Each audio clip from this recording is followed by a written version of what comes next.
chakra. We will see some magic from your side. Sorry? Oh.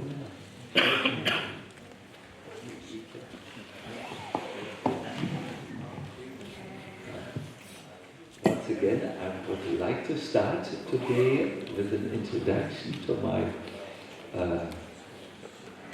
series of lectures. It's called The Heart or the Art of Prayer. And this will be the introduction, and then I don't yet know when, but throughout the coming days we will have the follow-up seminars. Good, so let us start.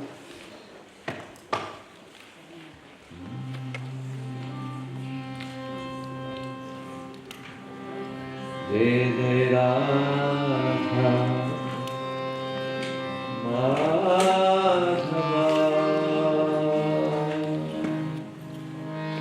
Punyabhima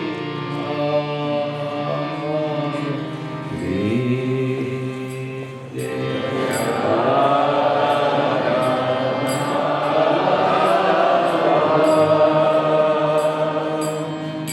Punyabhima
My dear devotees, we will read today from the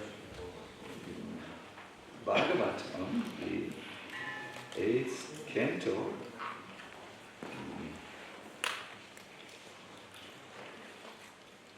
3rd chapter, text 1.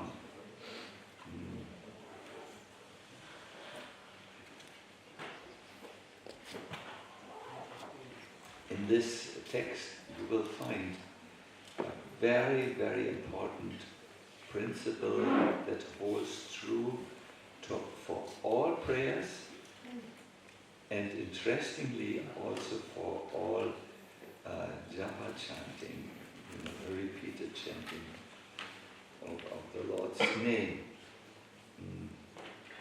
Prayer and also chanting can become a direct communication with Krishna. Talking to him face to face, if this principle is understood. If this principle, however, is not understood or neglected, then that deeply satisfying feeling of being in contact with Krishna or communicating with Krishna is something that has to wait for the future until this principle is understood. So I request you, we will just chant it a few times. You can see it here, but even if you can't see it, no problem. Yes, maybe know which verse. 8th canto, 3rd chapter, text 1. I know some of you have database on the mobile telephones, and you can take it from there. 8.3.1. 8.3.1. Shri Balaraya Niruvacha. Shri Balaraya Niruvacha. Evam Vyavasito Buddhya. Evam Vyavasito Buddhya. Samadaya Manovridi. Samadaya Manovridi. Jajapa Paramam Japyam. Jajapa Paramam Japyam. Rajanam Yanu Shikshitam. Rajanam Yanu Shikshitam. Shivadaraya Neruvacha. Shivadaraya Neruvacha. Evam Vyavasito Buddhya. Evam Vyavasito Buddhya. Samadaya Manohridi. Samadaya Manohridi. Jajapa Paramam Japyam. Jajapa Paramam Japyam. Rajanam Yanu Shikshitam. Rajanam Yanu Shikshitam. Can we have one devotee, please?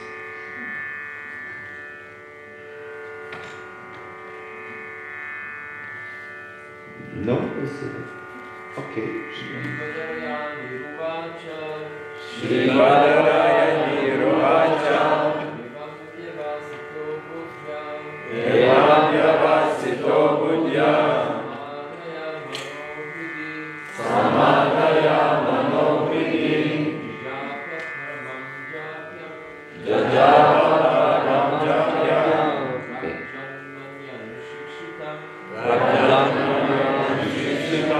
Thank you very much for the interest of brevity. We'll leave it here. My dear devotees, this is a great soul who turns to Krishna in prayer and uses a particular method that is repeated again and again in the Bhagavatam. Before we go to the method or the style or the mood or whatever you want to call it, let me please give you the context. This is about Gajendra. Most of you are familiar with this story. He had been a great king in his previous life, but then due to an accident really, he was cursed to take on the body of an elephant, and in that body he forgot his previous existence. It's a little bit like all of us who are now in the body of a German or a Serbian or Croatian, and we have forgotten who we were before. We take this as our reality at the moment. It's a typical situation for the soul encased in the body. So he comes into trouble.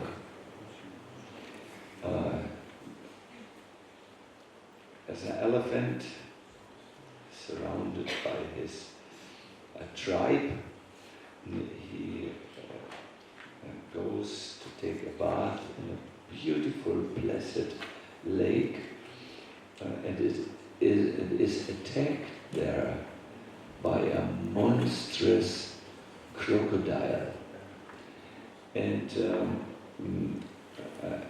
fights with the crocodile to save his life. But because the crocodile is an inhabitant of the water and is, so to say, in his element, the crocodile wins the fight and he loses blood. Gajendra, the elephant, loses blood and strength and also conviction that he can win this struggle. His body and mind are weakened, in other words, because he is not in his element. And in this situation, it's really a crisis. He turns to the Lord.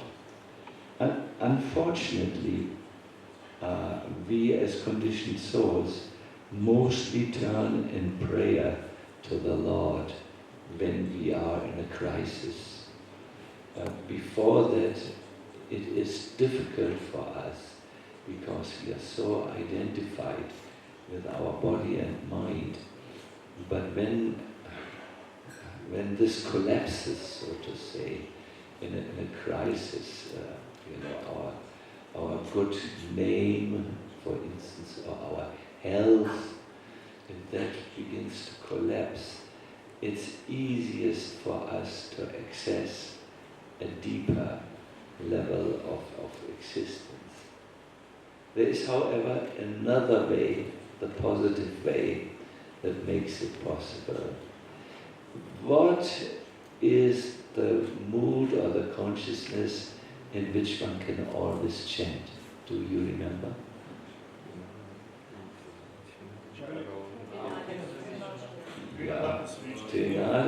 To be very humble, lower than the grass. I mean, someone who is more lower than the grass, he has also collapsed. He is no longer a proud person from Germany or wherever he is, or is no longer thinking mentally, I'm intelligent.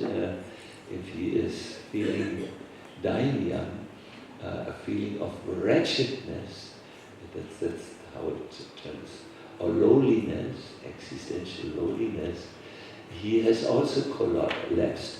The difference is that in the crisis, you collapse because you are forced.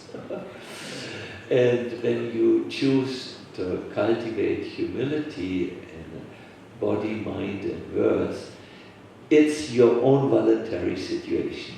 So no matter in what mood you are, or how you have deconstructed your illusion, either by force when you came in a crisis, which all of us will, that is also there in our lives. It will, the ultimate deconstructor will come. Oh, wow! Or you do it voluntarily as a Vaishnava. You deconstruct your illusions by entering the wretched, I'm fallen, this humble state of mind. it is in this state of life, in this disillusioned state of mind, where you can seriously turn to Krishna. Otherwise, it's just not so. It's not possible. My dear devotees, Bhaktisiddhanta Saraswati Thakur said, before construction, that means construction of a new life, comes deconstruction. You must, almost like when you build a house, let's be practical, when you have the ruins of an old house, you can't really build a house there, you have to remove the ruins. So in spiritual life, we also deconstruct, we remove the illusion. First of all, the body, we don't think we are the body, and then our mental concepts, we also take distance from it. Anyways, do I reach you? Can you understand me? Or should I go a little bit more simple with jokes maybe? No, why do you laugh? It's serious.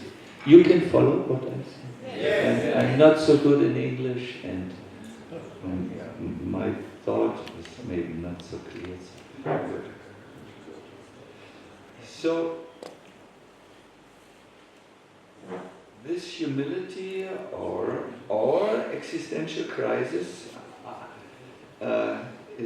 is the position from which you can start spirituality and all seriousness. And when you are in this mood, you become interested, okay, how does this work, this process?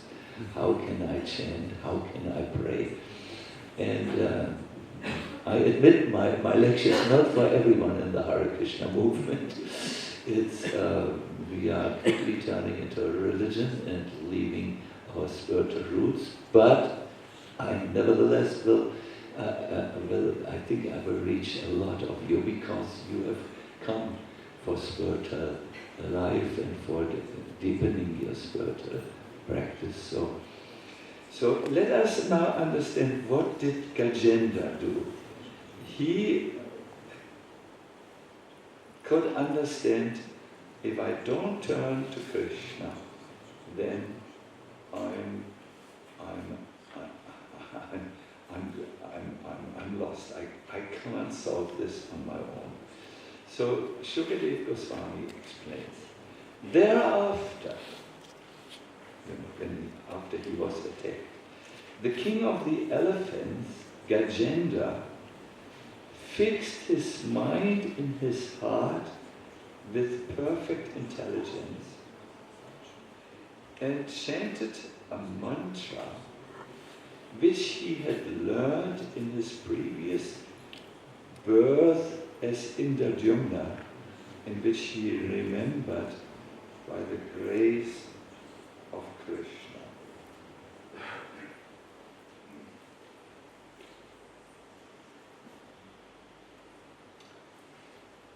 So Prabhupada writes a long paragraph, not a wonderful purport, but because we have a certain goal here, I will just quote selectively a bit from here.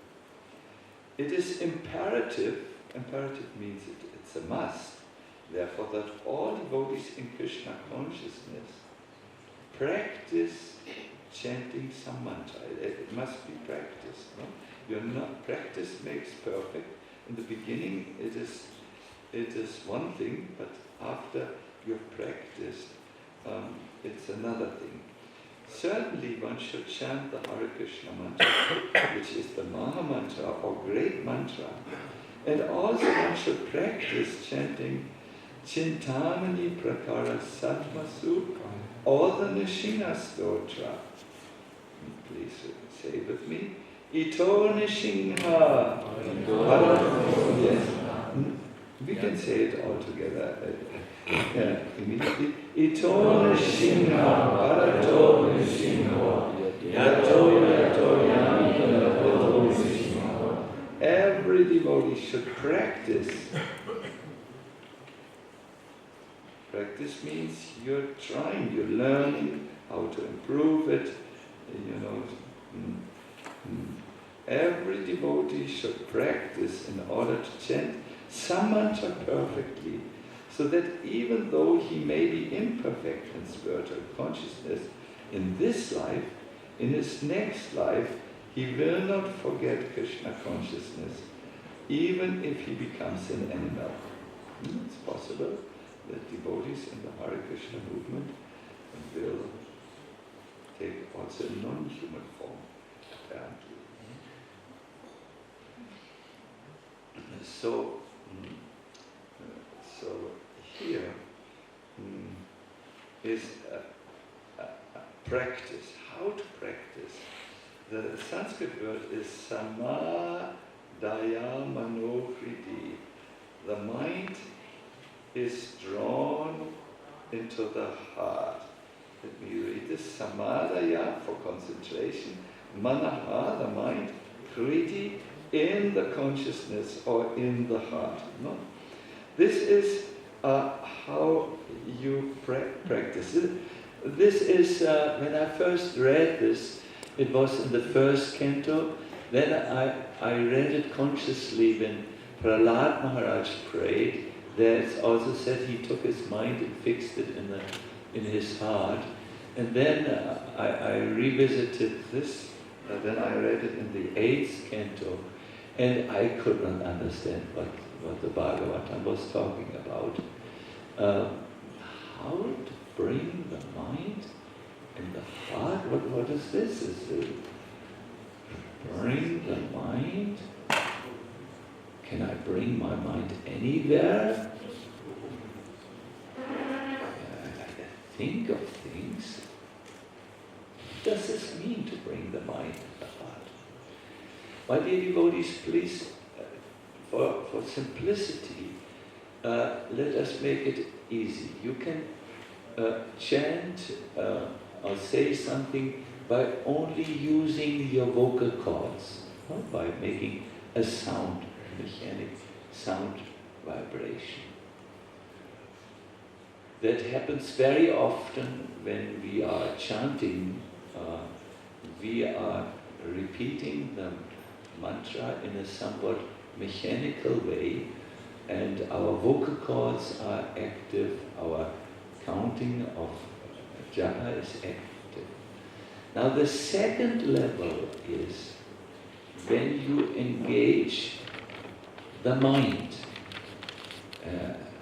When, in other words, you are chanting not only with the vocal cords, but with the mind.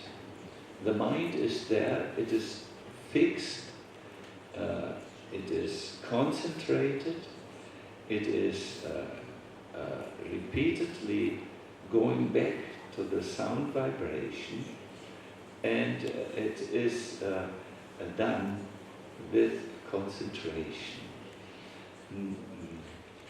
But then there is a deeper level, and this is where bhakti becomes potent, and bhakti is concentrated. It's when the heart is involved. In other words, when you do this with emotions, like for instance devotion to Krishna, or you're moved by Krishna's wonderful nature, and you have admiration in your heart, or it is when devotion is there, love is a word also, or let us start with affection, love is very high, and so on. At that time, body, mind and heart are engaged in the chanting of the holy name, and that is when your chanting comes alive. As long as you only use the vocal cords and the mind, and you are not chanting from a place of devotion or devotional emotions, it's still a material activity. You use the body and the mind, which are material elements.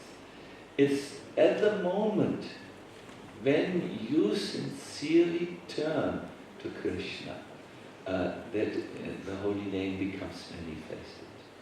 Rupa Goswami explains this. He says, Atasi Krishna Namadi Na Bhavit Virayam Indriyam. Some of you can chant along with me. Sevan Mukhe Hijivado Swayam Eva Suratyadam. It says, the Krishna cannot be Krishna, his name, his form, his pastimes cannot be understood with the material mind. The mind just can't go there. The Rig Veda says, he is the one where thoughts go, where words go and return unaccomplished. They have not been able to describe the Lord. He is the one where the mind goes and returns without having grasped him. Krishna is not attainable by our material efforts with the body and mind alone. Do you follow?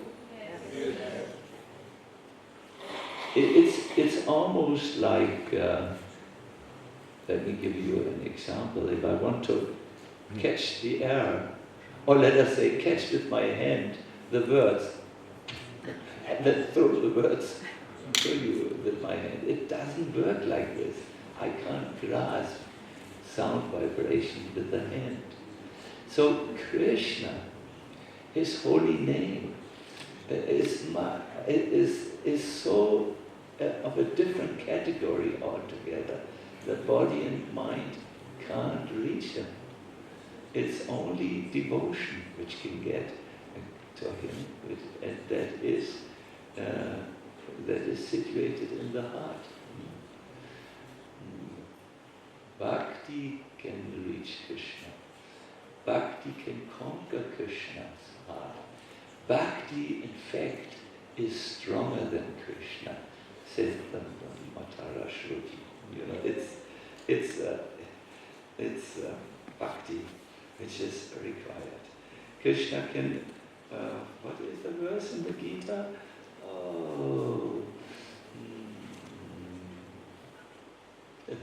I'm not a scholar at all, I have forgotten the Sanskrit verse, but it means only by bhakti can I be understood as I'm standing before you.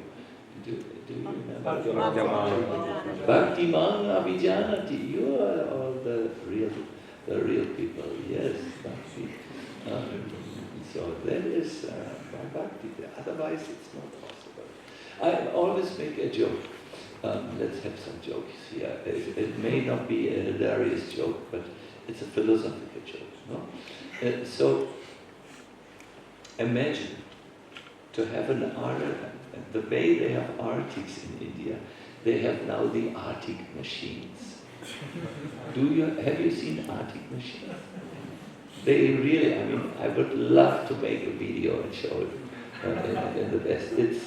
It's usually red, and then it has some arms, some steel things or iron things, and it has a hammer in this, and then it has some gongs, and you put it in either in the wall, or if you have no electricity, you have a loud generator, and then it is energized, and then it goes,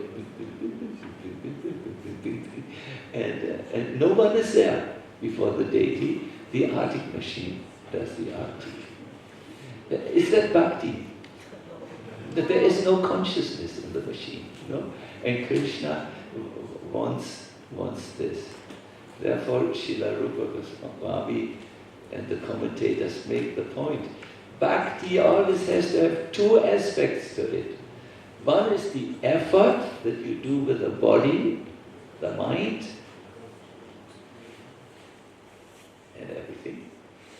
And that is Cheshta Rupa Bhakti, the effort you do. And then comes the Bhava Rupa Bhakti, the devotion, the insight. I maybe for my whole life do everything, jump up and down in kirtan, cook, say, please excuse my offenses, Prabhu, and do all the phrases which you have to learn in ISKCON to be one of those. I may be doing this, but I may miss the point as long as I don't turn to Krishna in a sincere way from the heart. Heart here not as an emotional thing, but as a devotional thing, and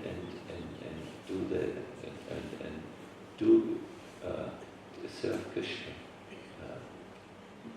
It is so. There are many stories in our scriptures about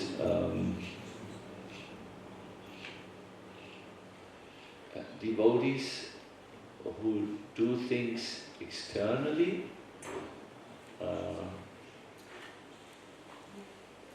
There's one thing I just now remember. I hope I remember it correctly. There was a king who offered to Krishna every day 100 roses made of gold and rubies. Can you understand? Golden stem, and then the leaves were made of rubies. Very, very valuable. Now one day, a simple devotee came, and he thought, how can Krishna eat rubies and gold? This is not satisfying for my Lord. And he made a simple roti and put it on top of the golden ruby offering, because he thought that the Lord should eat. No, this is, when you're really hungry, really hungry, not luxury hungry, a garland which is given to you, or sandalwood which is rubbed on your head, is of no interest. You say, stop giving me garland, stop giving me sandalwood, where is the pizza, please? You want to eat at that time and not have other things. So this devotee thought also, Krishna must be hungry. He's offered so many rubies and gold and so on. Now the king, when he heard that there was a simple devotee who had offered, who had put a roti means like chapati, no? Chapati over his offering, was so offended. Does he think he knows better than me how to please the Lord? Who does he think he is? Look at his dhoti. It is torn and dirty and soiled. He was so offended.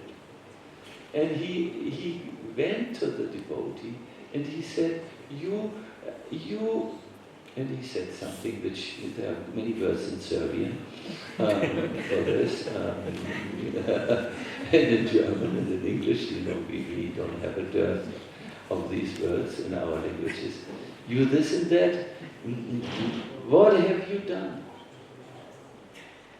And the devotee, sorry, Majesty, I came every day and I saw this. And I thought, my Lord is so hungry. I didn't want to offend you. And he was very, very disturbed. So in the evening, the Lord appeared to the king. He said, I recognize that you want to serve me, but your service is mixed with the mode of passion. You want to become known as the most devoted servant of the Lord by making this very valuable and costly offering every day. But I must tell you, you have thought not about my pleasure. Your Baba was not there. The devotee, however, or the simple man, however, was thinking of my pleasure only, and therefore his offering is more pleasing to me. The king was crying because he was a good person, and he understood what the Lord meant, that yes, his offering was had no devotional had not the devotional feeling. It was more about showing how what a great sacrifice he made. No? There was not the heart was not involved. Is this example clear to you? Yes. Good. There are many such examples. Please excuse me that I ask you these questions, but because I have this problem, I can also not speak English. I always think others can also not understand, but you do understand. So, good. So anything which is done mechanically, without the involvement of the mind and the heart, is not really prayer. It's a recitation, and you can recite, of course, heartless and lifeless recitation, but it's not prayer in the way people use this word. Sometimes, due to negligence, it will happen to all of us that when we pray or when we chant, our mind wanders somewhere else.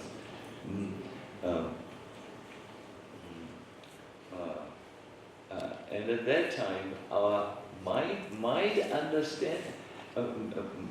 Yes, at that time the words may be there, but the heart of the words is not there. They are lifeless.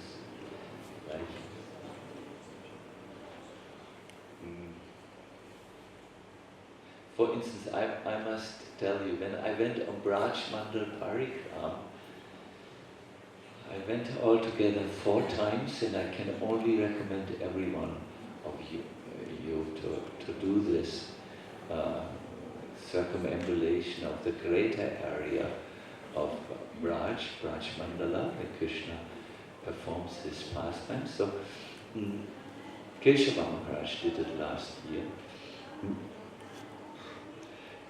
Yes, there were so many holy places, and we were always told that we should pray at these holy places. And so I thought, well, what can we do? And I began to pray, but there were so many holy places, so I decided, let me not. I don't want to think about at every place about a new prayer. Let's make it simple. So I read the books and I understood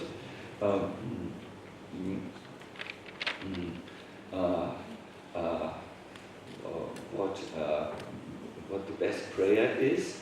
That is, pray for pure devotional service. So I began to pray at every holy place for pure devotional service. Then, towards the end of the month of Kartik, we celebrated Gaur-Kishore Das Babaji's disappearance day, and the devotees asked me to go and cook in the kitchen. And I said, I don't do that, I don't cook. You can ask me to sing or I can dance if you wish, but I don't do that. I'm not a cook. And at that time I was Sacinandana Brahmachari. I didn't have this huge position. No guru, no sannyasi. I was just an ordinary member of our society without titles.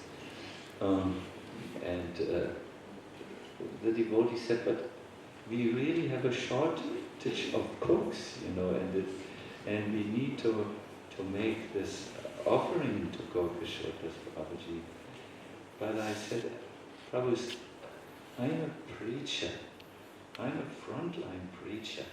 But don't ask me please to do something which is totally out of my portfolio, out of what I usually do. I don't do this, Even my mother couldn't get me to make spaghetti, So later, in that evening, I never forget this evening. So we had a feast. I had not cooked. I can be quite stubborn, as those who are close to me know. So later in the night, I went for sleeping at 10 o'clock or so. But then all of a sudden, my stomach was very bad, and I had to go out of the sleeping bag. It was a little cold, and I vomited. I vomited the contents of the universe, it was really a lot which came out. Then while I vomited, maybe I shouldn't go into the details, but through all the holes in the body, emissions came out, And I lost my consciousness, and I was lying in Braj just next to this, to all these unclean things. And when I woke up, it was very late, I could say, that there was no light any longer in the camp. And from deep within, do you know this, when something comes clear from deep within, it was not from the mind, not from my thoughts. I could understand, here you are, praying for pure devotional service. It means for the pleasure of Krishna, you're doing.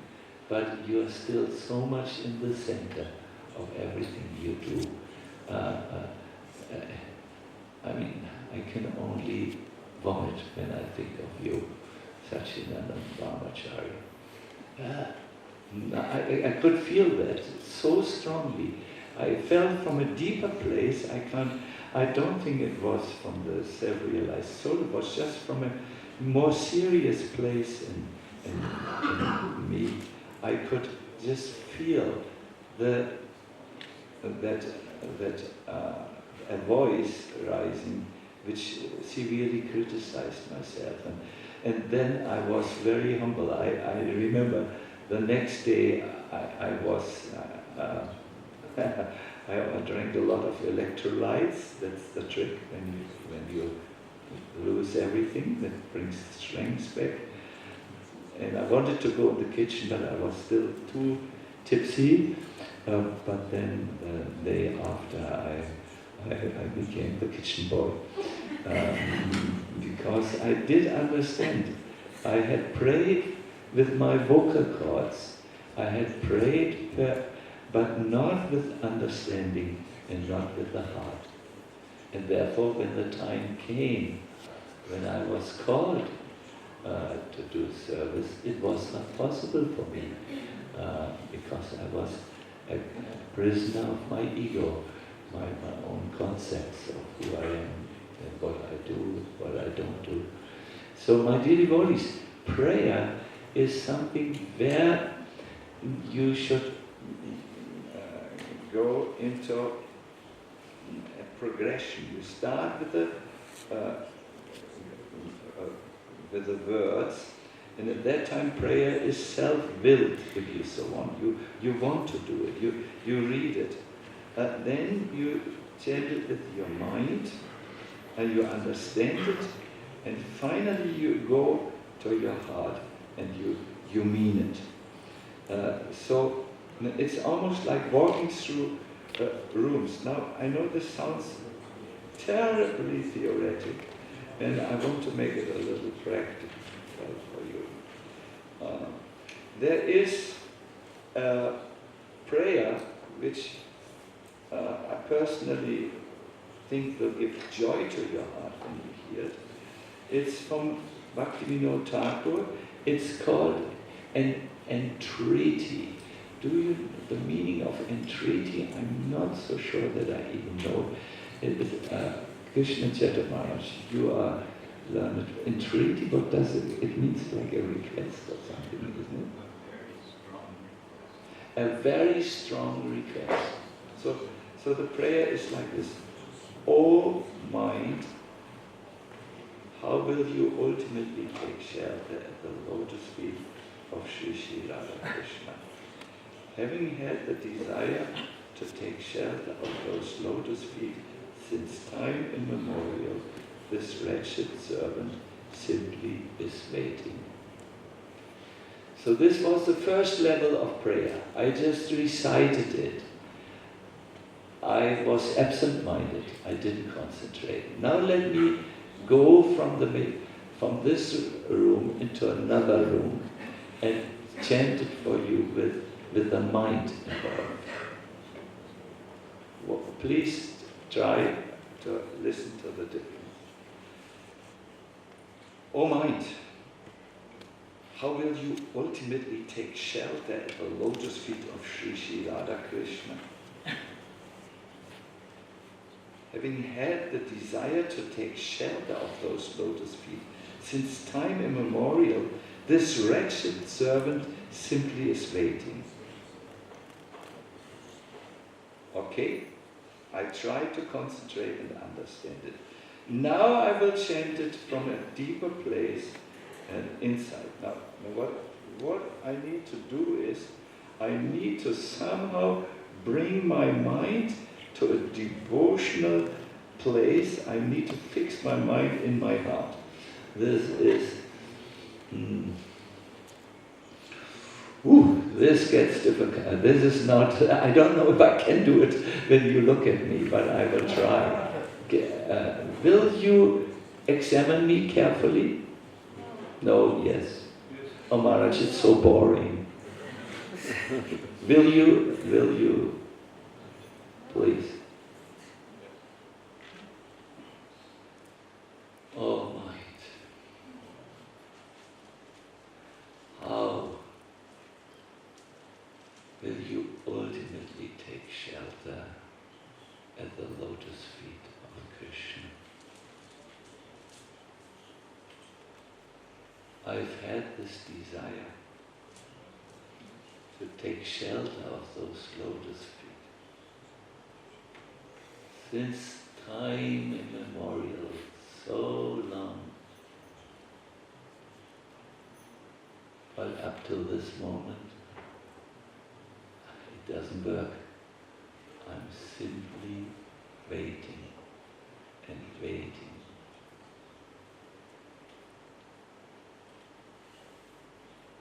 At this time, when you are in a devotional place, your prayer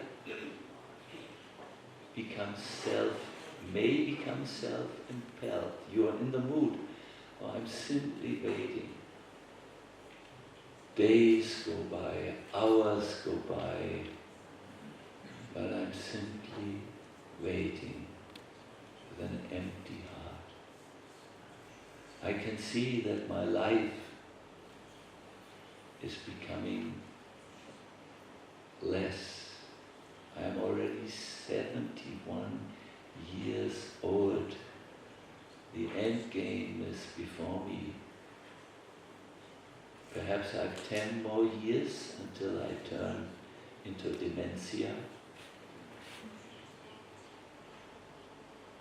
I'm simply waiting. Have you not given mercy to Ajamil? So, in other words, something starts. Something becomes a self-runner. My devotion comes, and I come to this place where I stand before the Lord with my mind in my heart, and I'm addressing Him in a very devotional way. And at that time, now I can't do this in public. I'm, not, and I don't think it can be done in public. But I wanted to give you a little understanding. Let me switch now into another level. Yes, by understanding such things about fixing the mind and going deeper, you can access a place in you which is very delightful.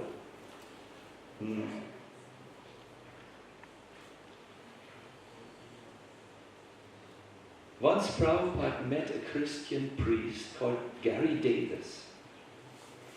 And he said, Gary Davis said, how should I pray? He's a Christian priest, Vater unser, der du bist im Himmel, geheiligt werde dein Name, gib uns unser täglich Brot. Genau. This is a Christian prayer. I think all of you have heard it. I only know it in German, So he said, Prabhupada said, we should pray, please let me love you. And another time he said, we should pray, please give me the strength to serve you. Any other prayer will not make you happy. So these are very personal prayers, isn't it? Let me love you. Please give me the strength to serve you. I'm trying, but I'm failing. Prabhupada once said like this. This is talking confidentially to Krishna. And here's another one. In Mayapur, Prabhupada spoke about this type of prayer. He said, although you are insignificant, you are God's sons. For many times, many years, I thought like most of the Hare Krishna members I've talked with, that I can't talk to God. He's so far away. Let's not be a sahajiya, no? Have you heard this word sahajiya? It means someone who's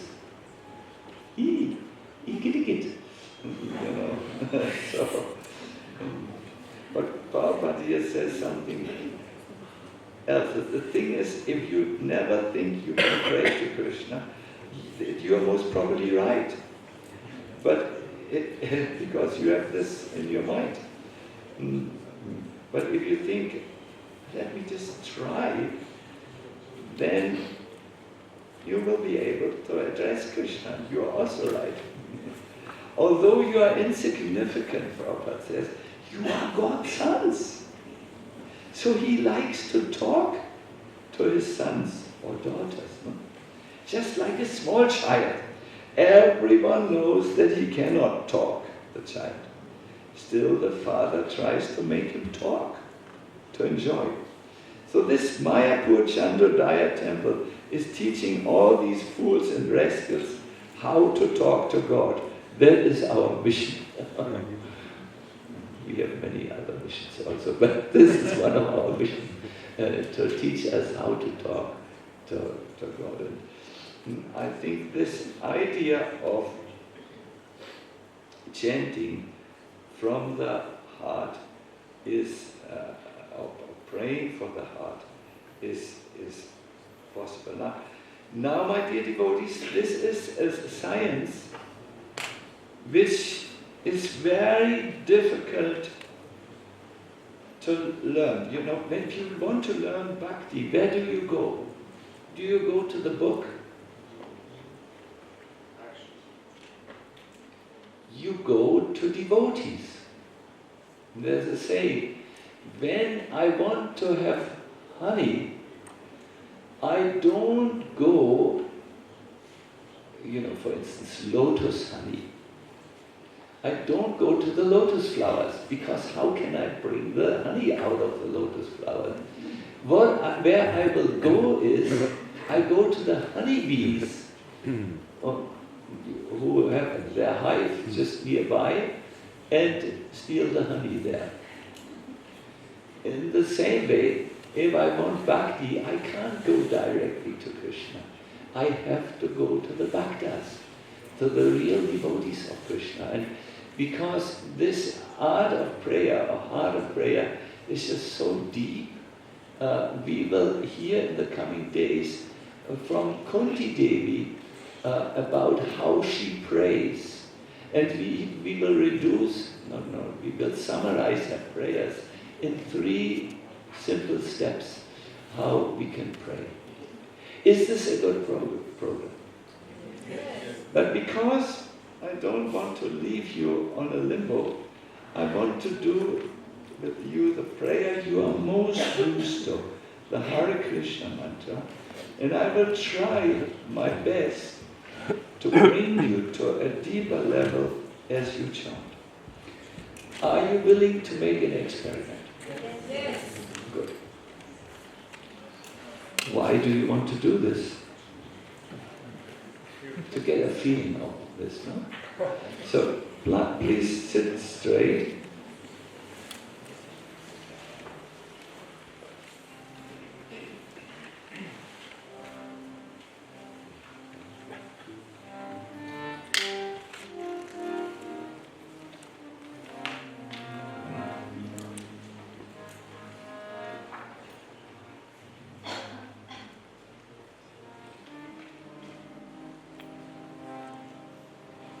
First, Hare Krishna, Hare Krishna,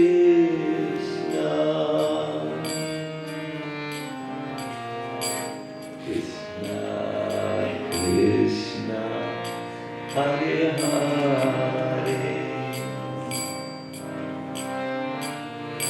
Hare Rama, Hare Rama,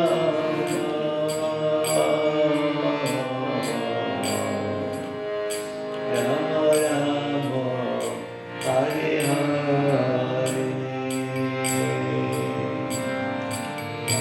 Hare Krishna.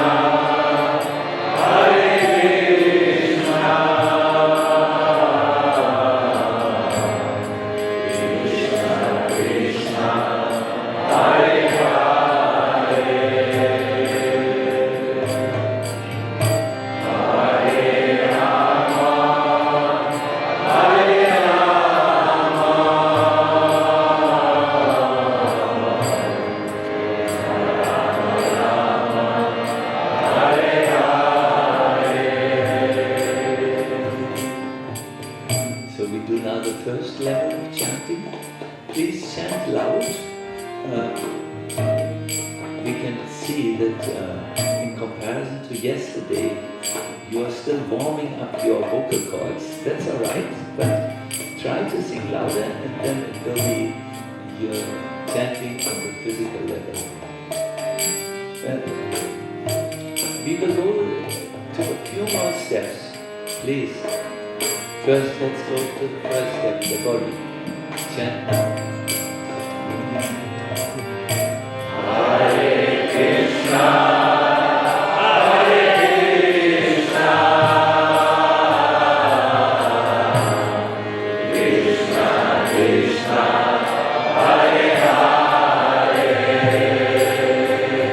Yes, very good. Hare Rama, Hare Rama, Rama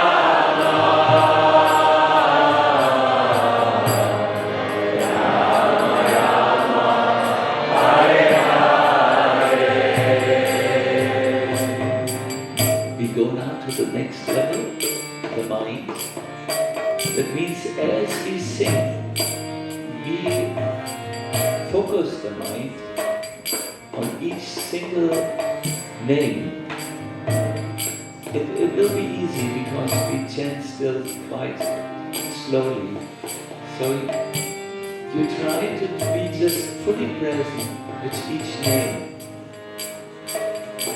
The way I do it is, I imagine my mind to be like the Chandogya Upanishad says, like a falcon, it's a bird, who lands on a branch.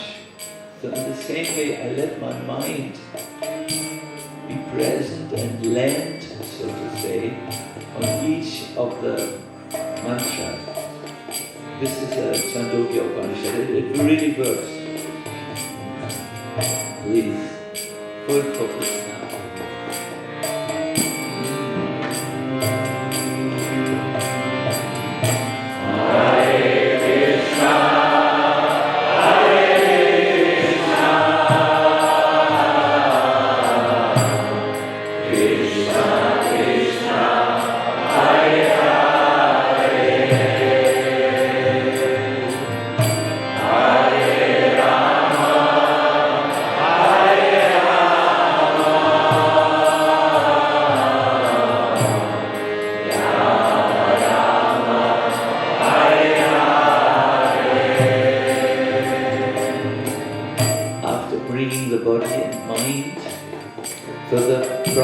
Which is somewhat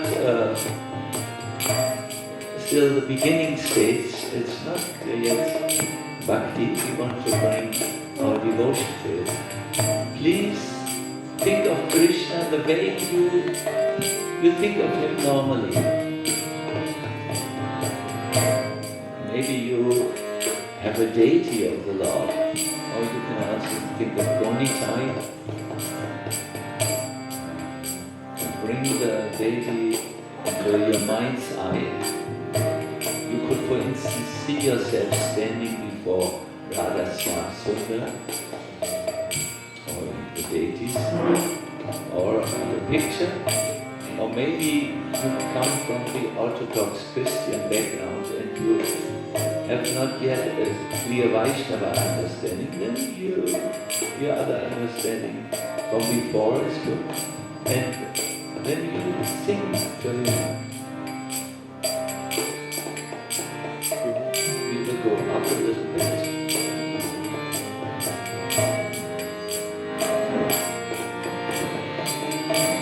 Please, everybody. Hare Krishna, Hare Krishna, Krishna Krishna.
where your devotion sits, and then try to address Krishna, deity, the way the Lord is for you. Let's do this together.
Bhakti is never a mechanical process. You have to turn up fully, not just body, mind and heart has to be there.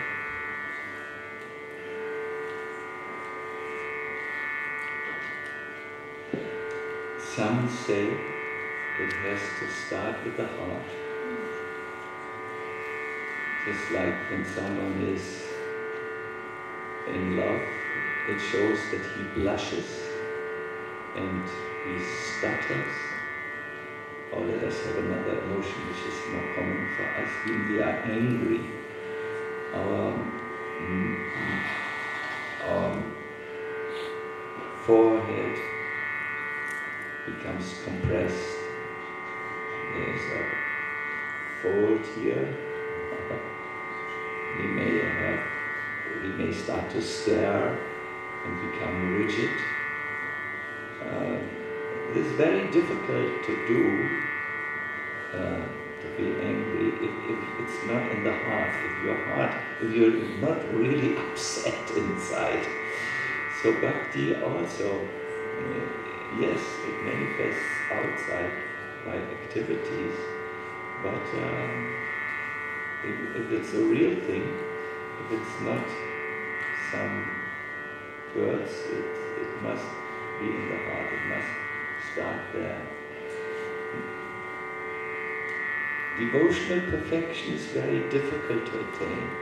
Sadhano gyana sangha alapya su chiratapi harina chashvate yeti vidasasya sudulabha. Devotional perfection is very difficult to attain for two reasons. First reason, unless one is attached, this is something which happens in the heart, no? And unless one is attached to Krishna, he cannot attain devotional perfection, even if he renders devotional service for a long time. And second, Krishna does not so easily give that devotion in devotional service. This is why bhakti is not such an easy thing. But yes, those who strive, who say, my Lord, I'm desiring to come to you, but I'm still waiting up to this moment. And those who have mind focused in the right way, the Lord will be attracted, just like the perfect language and activities of the child will attract the mercy and the compassion of the Father. So we will try to learn to chant prayers, not in a mechanical way, but in a bhakti way. And we hope that Krishna will see our efforts and he will be pleased, like the Father is pleased by the broken language of the child. And give some vilasana. Hare Krishna. So, what do you think, ladies and gentlemen?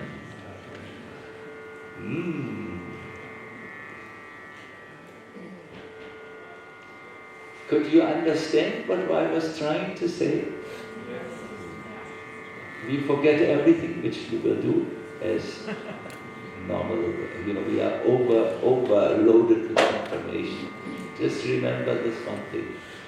You need to go, like you walk through the rooms to get your prasadam, you may have to walk until you come to where the eating is.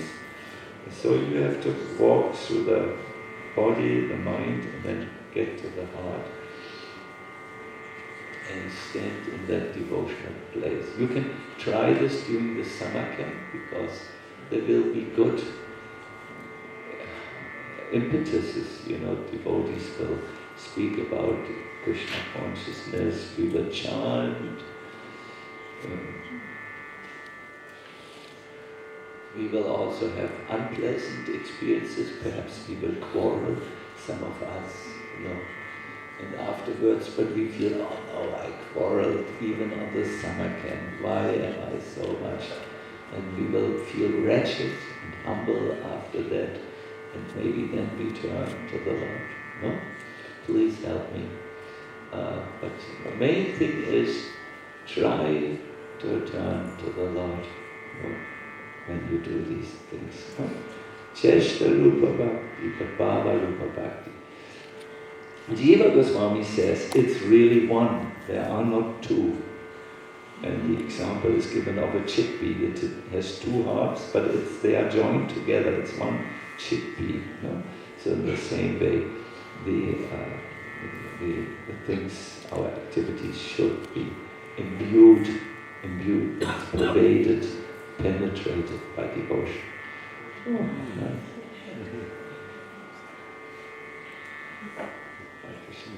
So thank you very much. Does any one of you have a question, or should we perhaps, yes, I see one devotee, Nita Daya. Nita Daya, you were a Jesuit aspiring priest, so I hope you bring some of your previous knowledge into your question. Because Jesuits do pray a lot.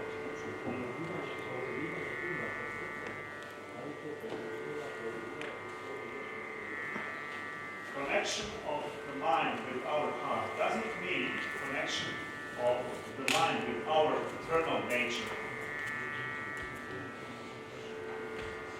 Yeah, the connection with the mind with the heart. A very good question.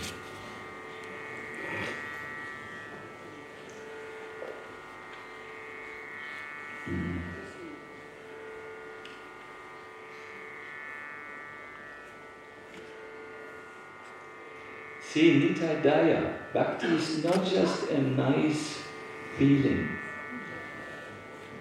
I must admit, in the exercise, I tried to take an emotional melody. But it's only a pedagogic way to say, we can chant more with an emotion to such a melody than if we go Hare Krishna, Krishna Krishna. Then it's very difficult to do it. But such a melody, Hare Krishna, Hare Krishna. But that's a musical induced emotion. Bhakti goes a little bit deeper.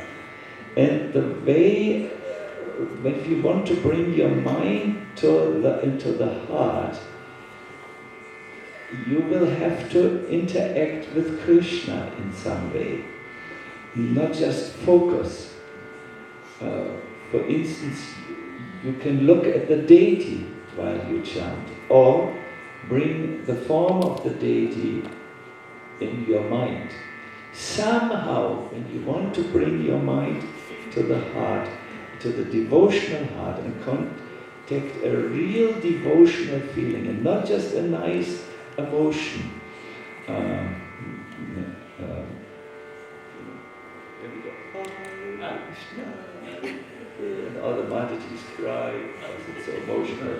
That is not yet, that's just musical. But you need to bring Krishna in it. Like Rupa Goswami says, Bhakti means to engage. Bhakti is for Krishna, first of all. It is done with body, mind and speech. And then it is done in what mood? You remember? Huh? Favorable. That means to please, for instance, Krishna. No? So when you want to bring bhakti into your life, you will have to access this definition of Rupa Goswami, and you need to bring yourself there.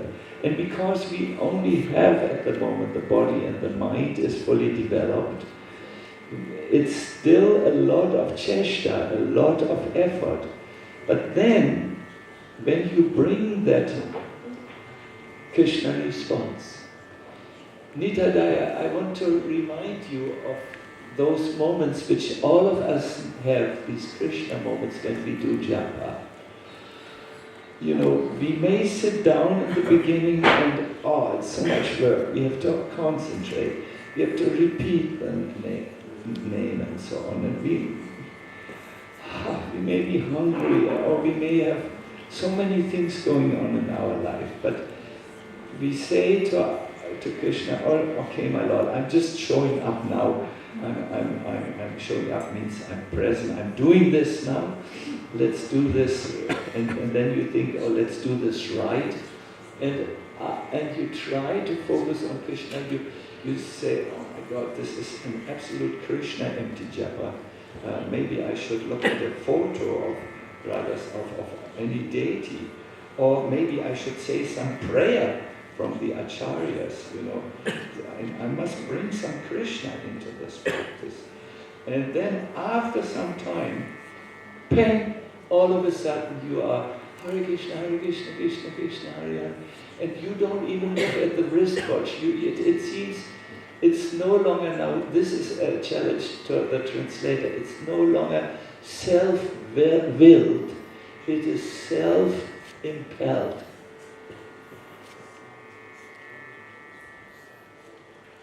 It's no longer by your willpower that you do this, but it starts from a deeper place and it carries you on. We all have these Krishna moments. I don't think anyone would join this movement if they wouldn't have some Krishna moments before and after and have some conviction. Unless you are, of course, a homeless person and you want food, and then that's also. But you won't stay for long if that is the motivation.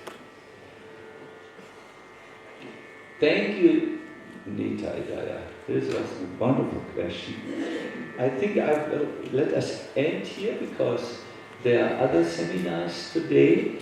Who knows what is happening today? Mata Muni, I think, knows, but he must be arranging things by now.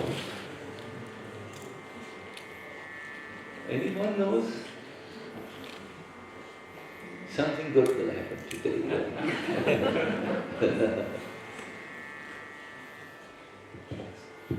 Bhakti-gana. Oh, you are Bhakti-gana. You know also everything always.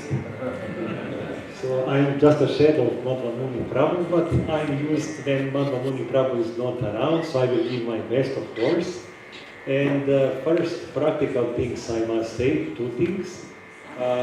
Devotees who have some art skills, please join the kitchen devotees after this announcement. They need very nice cutting the boga for making nice preparations for the pleasure of the Lord. If I understood Maharaj properly, for the pleasure of the Lord, we can do anything, even cutting nicely the boga.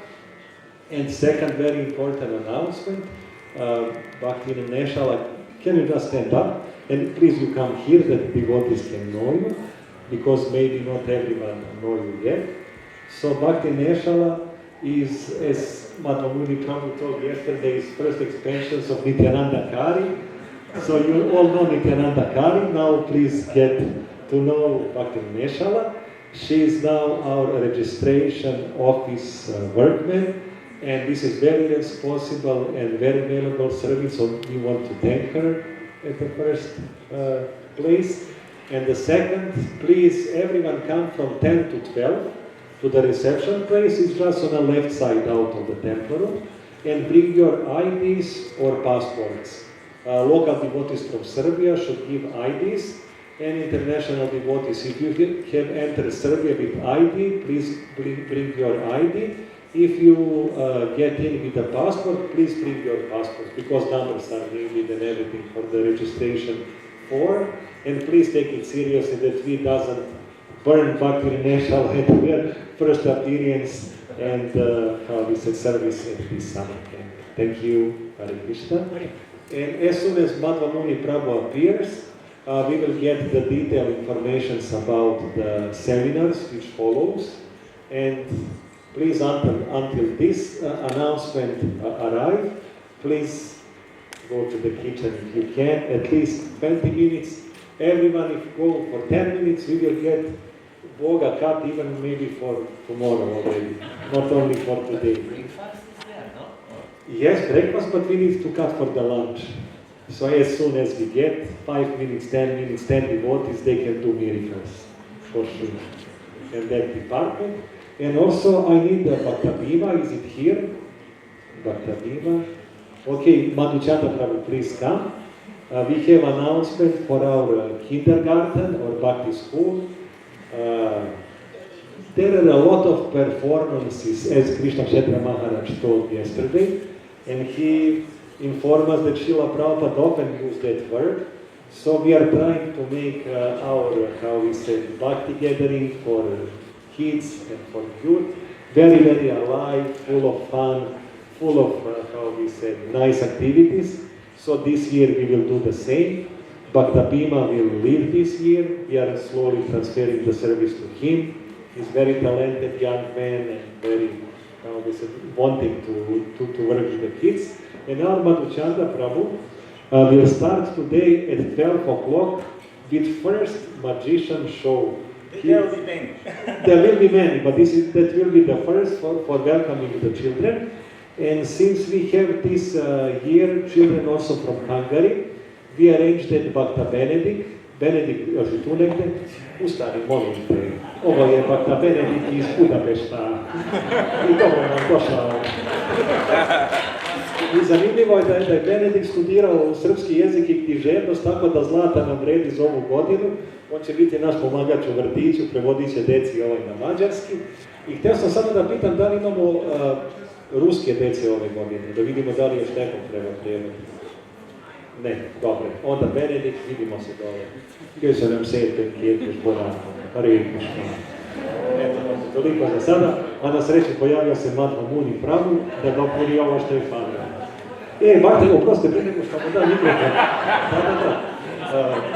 Treba mi jedan pomoćnik. Dina, dođi ti, molite. Ne, Madhva, ti ostani isto.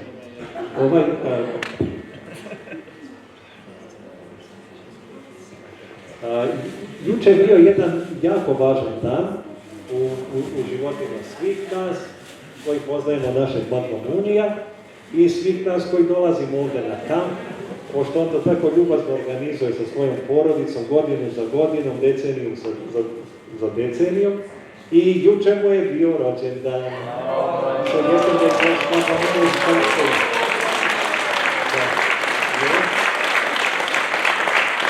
Tako da mu poželimo dobro zdravlje i svim članovima porodice i da još imamo puno kampova, bilo gde i bilo kada. Evo, Madhva, ovo je od svih vaša, mali poklon za porodicu. I za Madhva.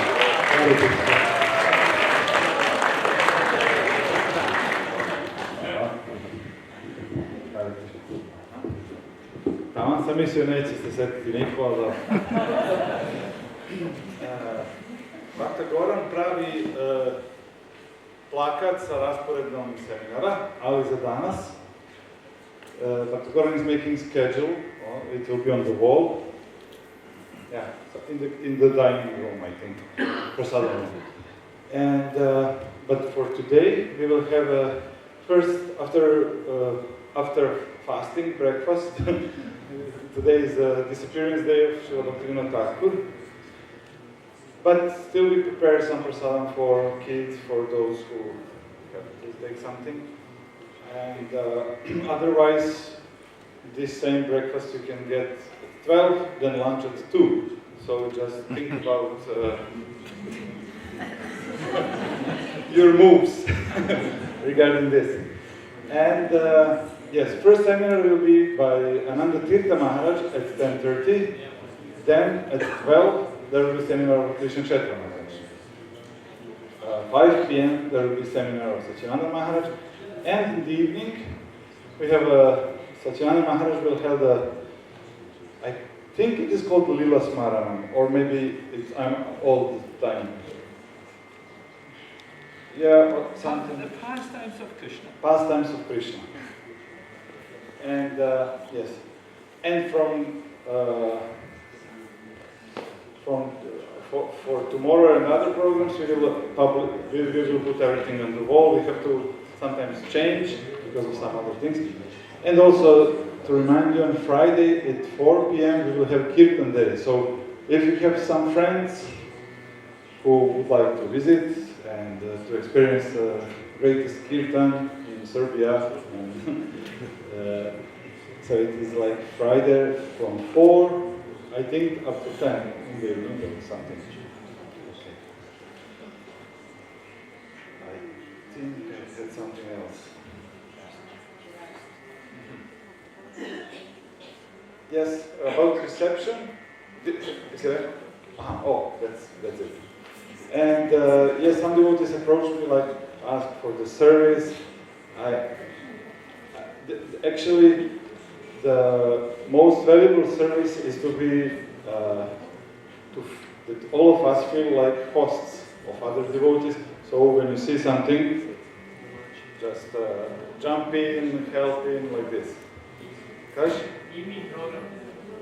Večeras? Večeras će biti Sacinandana Maharaj večernji program, kao što sam rekao na engleskom, ali pošto ne znaju svi. A ti si prevodio? Dobro, za Nika i David. Znači, bit će program u 7 sati Sacinandana Maharaj. Remember, kao meditacija, sećanje na Krišnu, meditacija na Krišnu. Izvolite.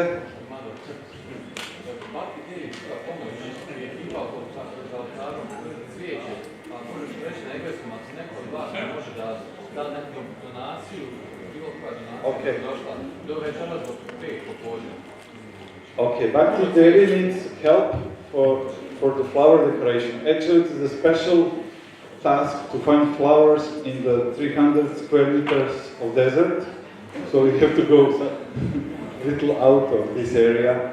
So those who would like to help, maybe to donate something, Bhakti Devi, the wife of Bhakulashva, Rajmandal Prabhu, you can please approach her. And one more thing, we have 2 trampolines for the kids. It would be nice if you have like a group of 4, at least 4 strong devotees who are skillful just to connect it. It's not so difficult. And please approach me and approach Bhima because he knows how it is made.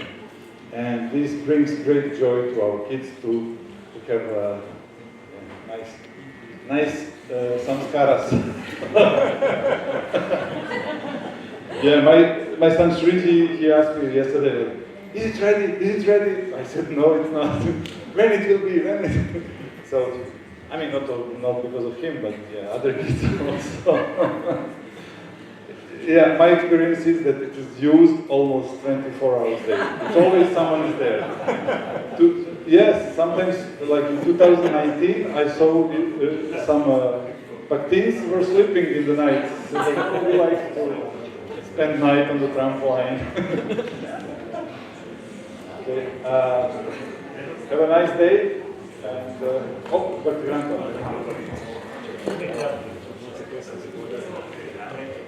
Yeah, I forgot two informations. The first one is the kindergarten will start every day at 10 o'clock, down where it was 6 years back. If you don't remember, just go down on the left and you will see. And other information is we have much more of Mahaprasadam, like we gave presents to Madhva Muni Prabhu. And we want to tell, this is actually the present of Chedi Prabhu. You remember Chedi Prabhu probably. And 6 years back we were collecting for his new wheelchair here. And this is his sign of gratitude to every devotee. He told me to convey his greetings, his thankfulness. And for some days he was preparing almost by himself with one hand. So please accept, we will distribute tomorrow for all the devotees with breakfast. And today we will present our guests. Thank you.